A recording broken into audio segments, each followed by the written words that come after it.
일세 예수께서 돌이키사 이르시되 물은 내게 오는 자가 자기 부모와 처자와 형제와 자매와 더욱이 자기 목숨까지 미워하지 아니하면 능히 내 제자가 되지 못하고 누구든지 자기 십자가를 지고 나를 따르지 않는 자도 능히 내 제자가 되지 못하리라.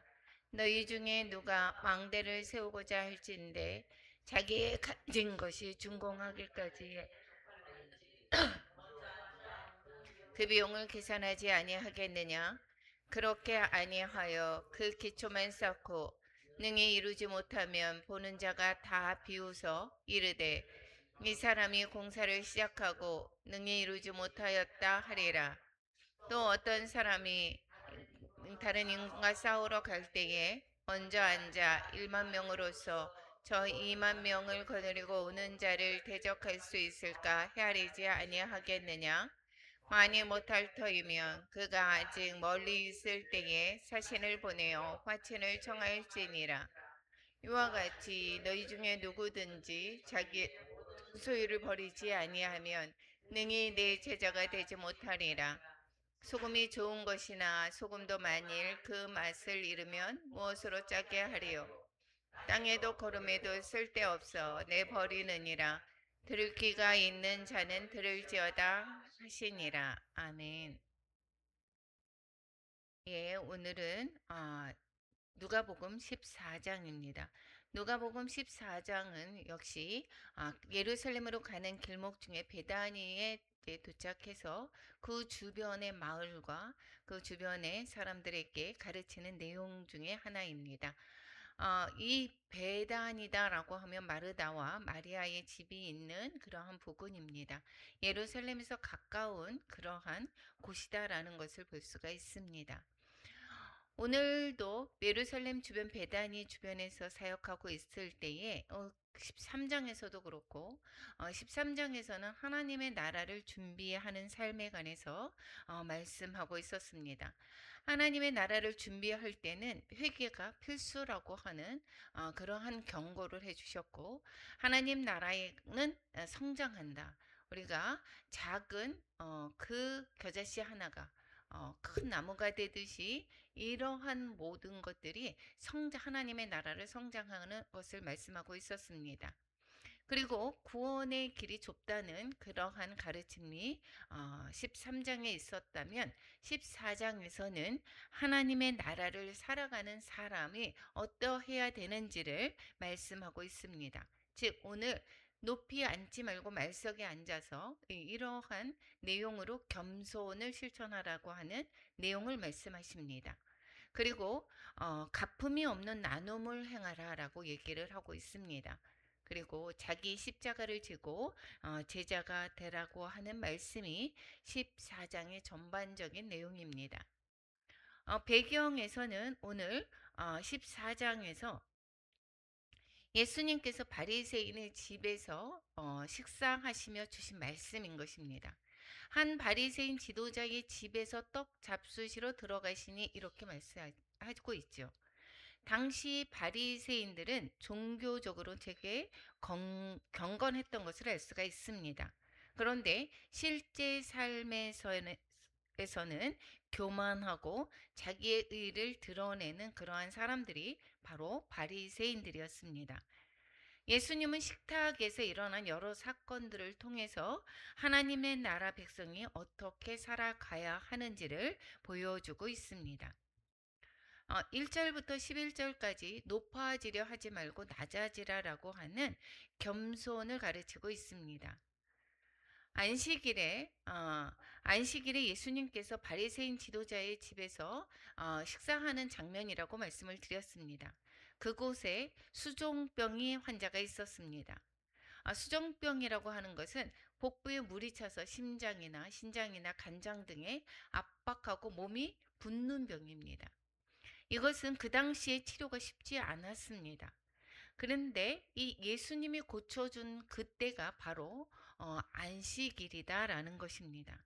안식일에 이 수종병 환자를 데려다가 고쳐 주었다라고 말씀하고 있습니다. 그런데 이 바리새인들은 병든 사람을 불쌍히 여기지 않았습니다. 병든 사람보다 이 안식일에 고쳐졌다고 하는 그러한 그 안식일에 대한 일하면 안 된다고 하는 그런 규례를 더 중요하게 생각했다라고 하는 것입니다. 예수님이 안식일에 병을 고치는지 안 고쳐주는지 그러면서 감시하고 있었다가 고쳐줬더니 안식일에 병 고쳐주는 것이 합당하냐 이렇게 말하고 있습니다. 이것은 신앙의 목적이 바뀐 것입니다. 원래 율법은 어떻게 되는 거죠? 사람을 살리기 위한 것이 바로 율법입니다. 그런데 율법을 지키기 위해 사람을 안식일에 고칠 수 있는 병을 고칠 수도 있는데 사람을 희생을 시키고 있는 그런 모습을 보고 있는 것입니다. 예수님은 그들의 잘못된 모습을 지적합니다. 예를 들어서 자신의 아들이나 소가 우물에 빠졌을 때 안식일에도 자신의 소유물은 어떻게 되는가? 어, 끌어내지 않겠느냐? 이렇게 말을 하면서 그러면서 안식일에 생명을 위하는 것, 사랑을 베푸는 것이 타당하다라고 말씀하는 것을 볼 수가 있습니다. 7절에서 11절까지는 겸손을 이야기를 합니다. 그렇기 전에 보면 우리도 교회 생활을 하면서 형식이 되게 중요하게 생각하는 경우가 되게 많습니다. 교회 전통과 형식이 중요한 것은 영혼입니다. 그 전통과 형식보다 중요한 게 바로 영혼입니다. 그런데 일부 교회에서는 복음 선가를 하면은 안 되고 그리고 기도를 통성 기도하면 안 되고 이러한 것으로 제약하는 것을 볼 수가 있습니다. 그런데 하나님은 형식보다 생명을 보신다는 것 기억해야 될 것입니다. 예배의 형식보다 예배자의 마음을 보십니다. 우리가 형식적으로 예배를 와서 드립니다. 드린 것에서 형식적으로 드려지는 것보다 하나님이 어떠한 마음으로 예배를 드리고 있는지 그 마음을 보신다라는 것입니다. 예수님은 수종병자를 고쳐주심으로 하나님의 나라의 본질이 사랑과 생명이라는 것을 가르쳐 주고 있습니다. 7절에서 11절 겸손에 관해서 말하고 있습니다. 청함을 받은 사람들이 높은 자리 택함을 보시고 그들에게 비유로 말씀하십니다. 높은 자리에 앉으려고 경쟁하는 것을 사람들이 이제 그렇게 경쟁하는 모습을 주님이 보셨다라고 하는 것입니다. 유대 사회에서는 잔치자리가 곧 신분이었습니다. 높은 자리에 앉는 것은 자신의 명예를 드러내는 일이죠.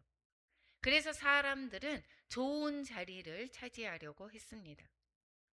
그런데 예수님이 말씀하십니다. 높은 자리에 앉지 말라라고 얘기하고 있습니다. 어디에 앉으라고 얘기합니까? 끝자리에 앉으라고 얘기를 하고 있습니다. 하나님의 나라에서는 높아지는 방법이 다르기 때문인 것입니다. 세상은 경쟁하면서 올라가죠. 상대평가를 하게 됩니다. 학교에서도. 이것이 평가가 100점 맞은 사람도 있는가 하면 98점 맞은 사람도 되게 잘한 거죠. 그런데 상대평가가 되면 여기는 100점은 1등이고 98은 2등입니다. 순서를 세워놓습니다. 이것은 세상은 경쟁에서 그래서 올라가게 되어져 있습니다. 그런데 하나님의 나라는 낮아짐으로 높아진다라고 말하고 있습니다. 그래서 11절에 같이 한번 읽어보겠습니다.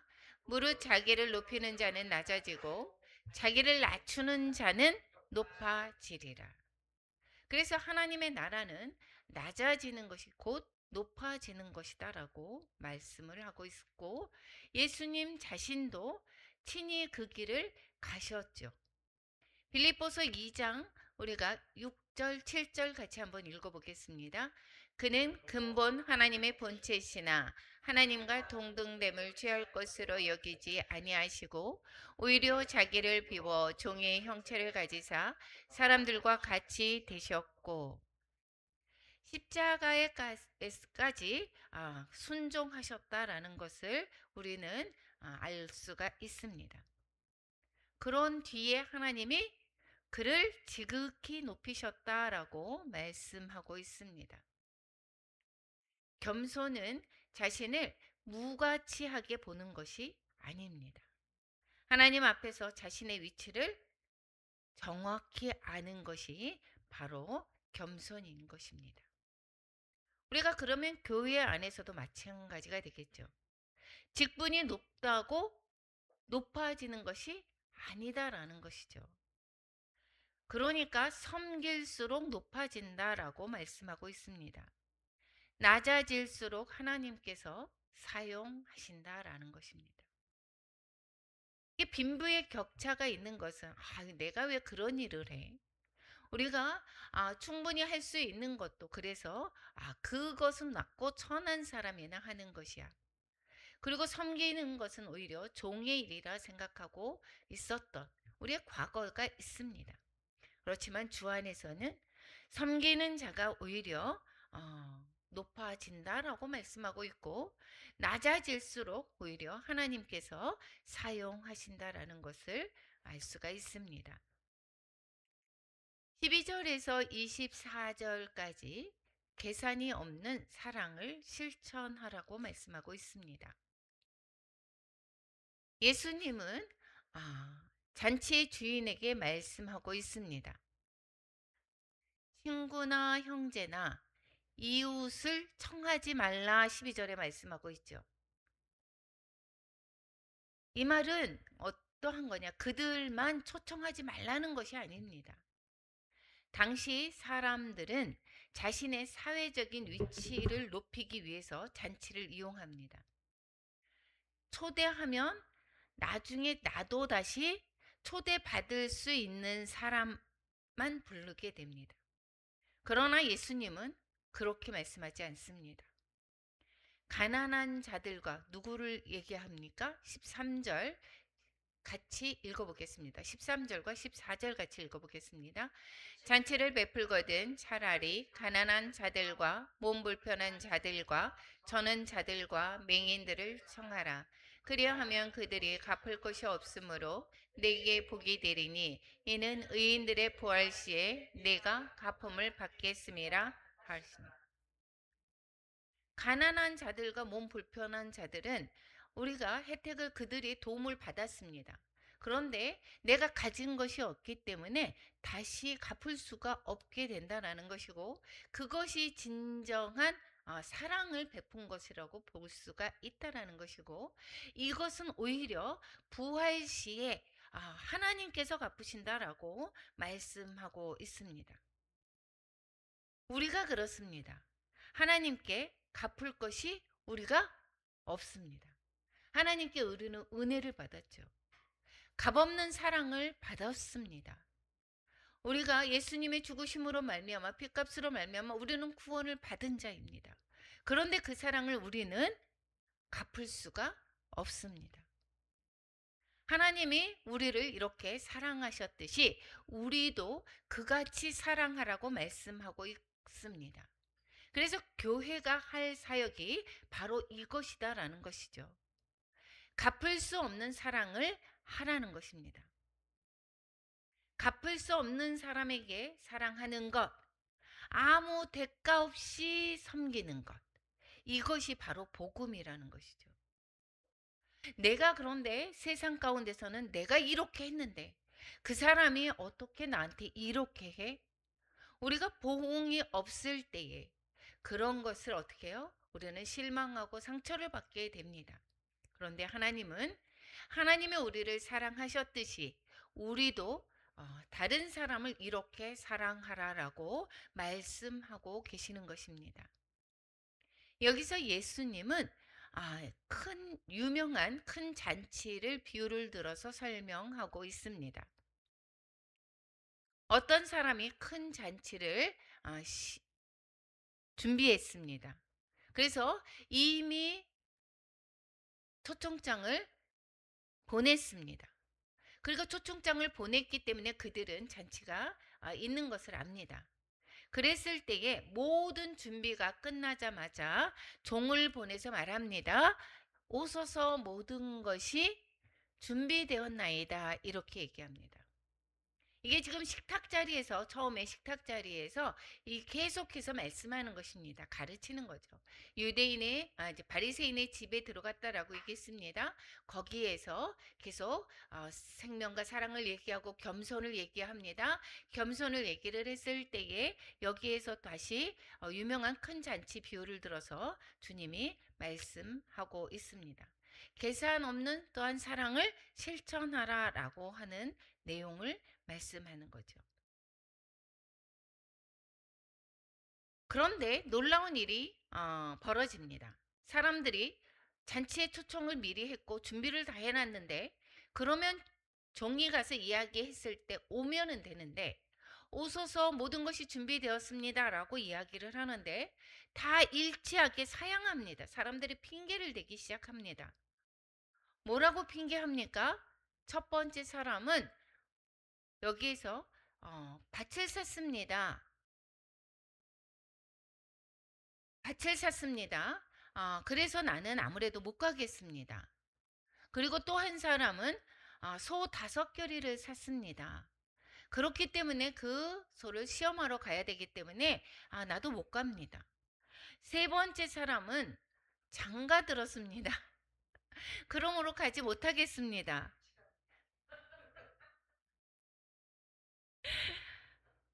그것은 이미 여기서도 말하는 것은 밭도 필요하고 사업도 필요하고 가정도 중요합니다.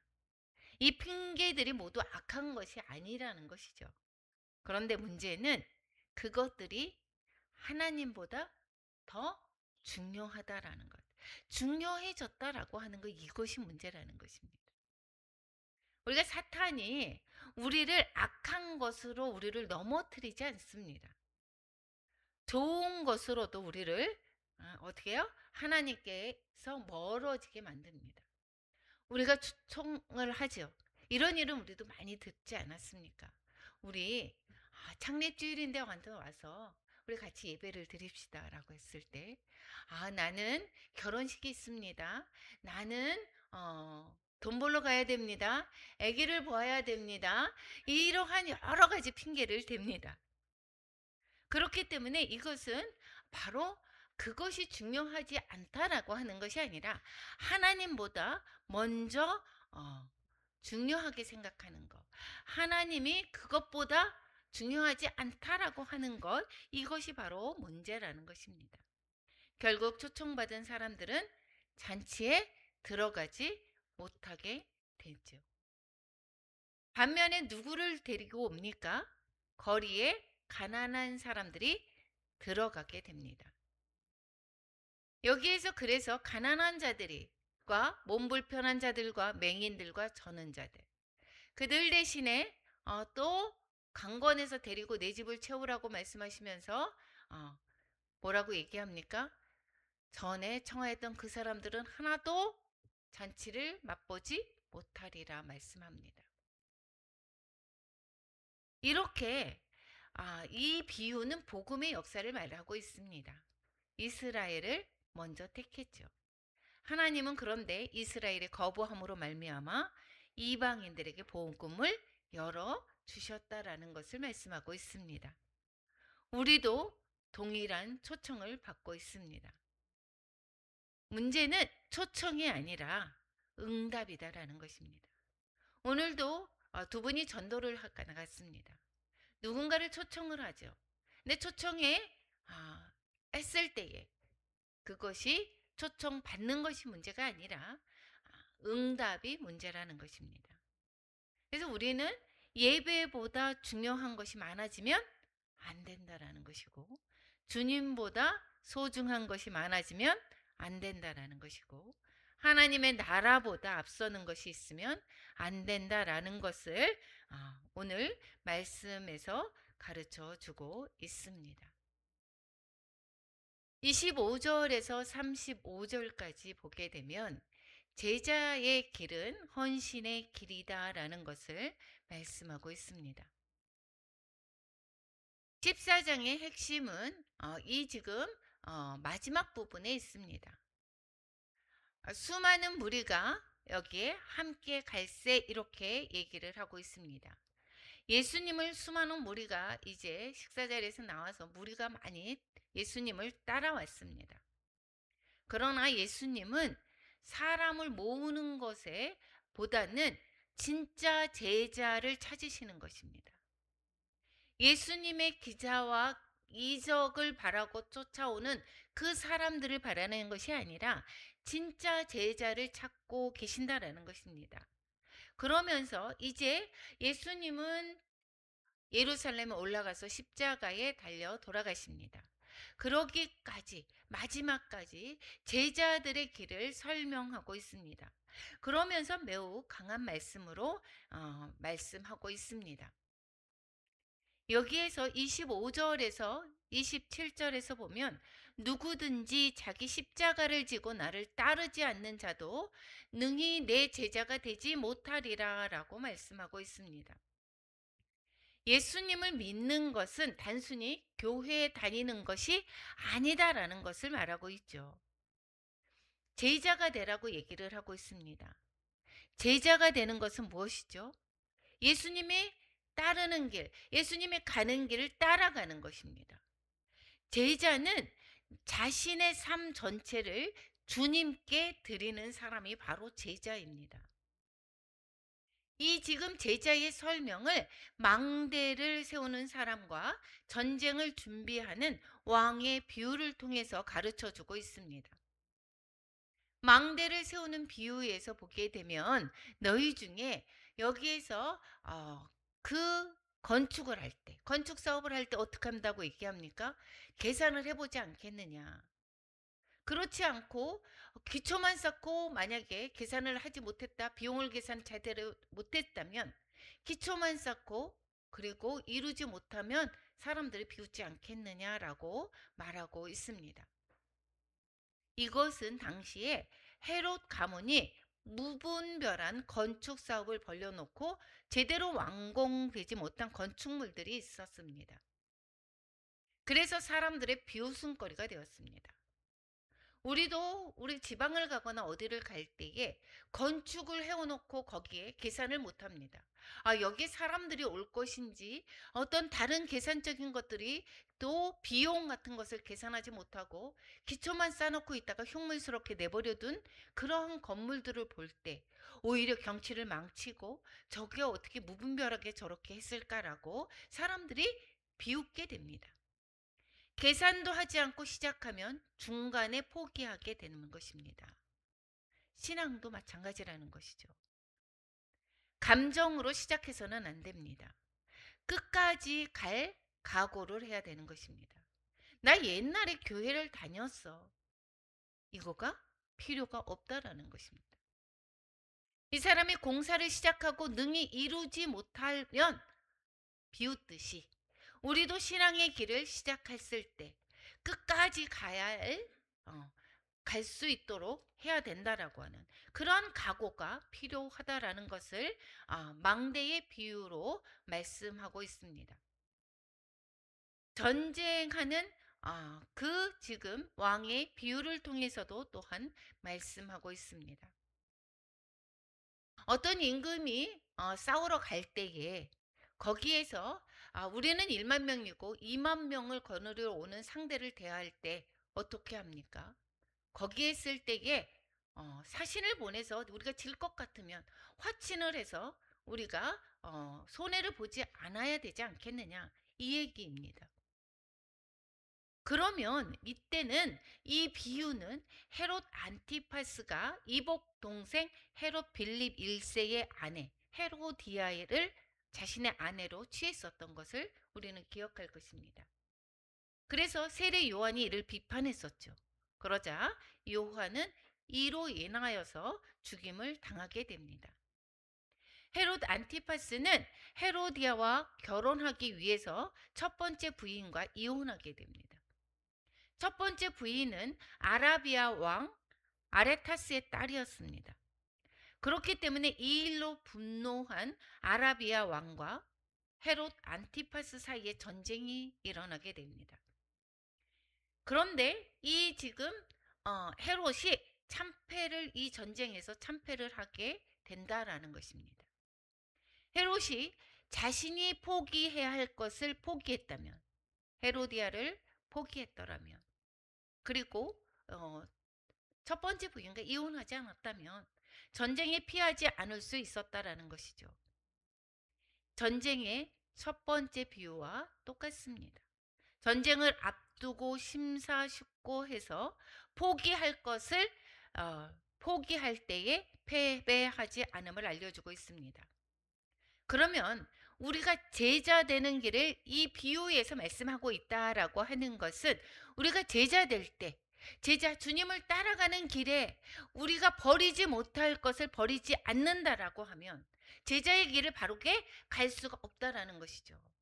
우리가 욕심에 가득합니다. 세상 것으로 가득합니다. 그것을 비우지 못하고 제자의 길을 바로 갈 수가 없다라는 것을 가르쳐 주고 있습니다.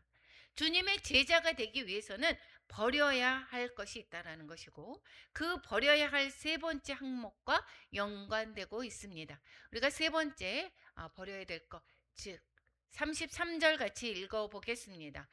이와 같이 너희 중에 누구든지 자기의 모든 소유를 버리지 아니하면 능히 내 제자가 되지 못하리라.